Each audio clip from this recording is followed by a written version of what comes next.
राष्ट्रीय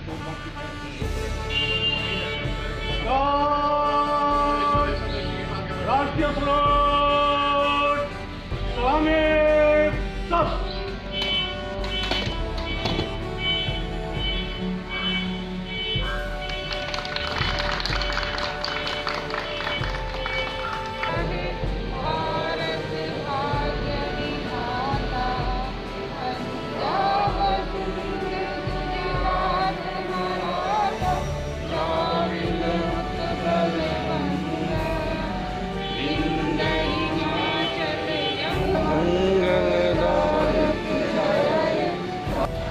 हम और राष्ट्रीय अध्यक्ष दोनों साथ साथ हैं और उनको एक जगह झंडा फहराना था, इसलिए वो शाम में गए हैं यहाँ और ये संदेश देकर गए हैं कि मेरे तरफ से भी सभी लोगों को बधाई और संदेश दे दीजिएगा। और कोई गठबंधन की, अन्य गठबंधन की बात नहीं है।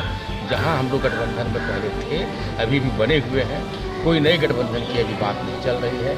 और हम अपने में अपनी जो पुराने संगठन हमारे हैं या जो गठबंधन है, उसी में हम लोग सीट बंटवारा की बात कर रहे हैं और जल्द से जल्द मुझे उम्मीद है कि सीट बंटवारा का काम हो जाएगा, तब पूरा पर्दाफाश हो जाएगा। इसलिए एनडीए में जाने का कोई प्रश्न नहीं है। कोऑर्डिनेशन कमेटी की बात पर मांझी जी काफ़ी बात कर रहे थे। आपको मैं बताना चाहता हूँ कि हमारे राष्ट्रीय अध्यक्ष का जो डिमांड था कोऑर्डिनेशन कमेटी की, इसको राष्ट्रीय कांग्रेस पार्टी ने भी मान लिया है और उन्होंने भी कहा है, शक्ति सिंह गोहिल ने भी कहा है कि ये जायज़ मांग है।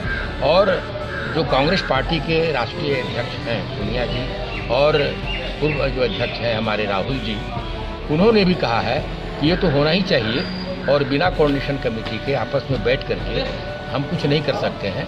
इसलिए मांग जो हमारे राष्ट्रीय अध्यक्ष की है, उसको राष्ट्रीय स्तर पर जो महागठबंधन है वहाँ इसको तरजीह मिला है और इसी के पक्ष में सारे लोग हैं और बहुत जल्द इसकी बैठक होगी और सारे दल जो इसमें हैं महागठबंधन के, वो बैठ करके सीटों का बंटवारा कर लेंगे महागठबंधन के अंतर्गत और जिनको कहाँ से लड़ना है वो तय करेंगे और एकजुट होकर के लड़ाई लड़ेंगे। हम यानी महागठबंधन के साथ है, तो एनडीए वगैरह की सब अफवाह जो आती है वो तथ्यहीन है, कोई दम नहीं।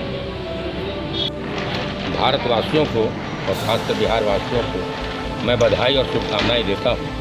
हिंदुस्तानी अवाम मोर्चा हर वर्ष की भांति इस बार अपनी स्वतंत्रता 74वां स्वतंत्रता दिवस मना रहा है और इस अवसर पर हमारे जो खास करके वंचित वर्ग के लोग हैं, जो गरीब हैं, उन सबों की भलाई के लिए हम लोग कामना करते हैं और इस देश की आज़ादी का जो असली हक है, असली आज़ादी मिलनी चाहिए थी, उसकी लड़ाई हम लोग अब भी लड़ रहे हैं। और संपूर्ण आज़ादी तब तक नहीं हम लोग समझेंगे जब तक कि भारत के प्रत्येक लोगों के पास वो सुविधाएं होंगी जो एक व्यक्ति के पास है। इसलिए हम स्वतंत्रता दिवस पर उन सबों के लिए सारी सुविधाओं की कामना करते हैं और उनको शुभकामना देते हैं। जय हिंद, जय भारत।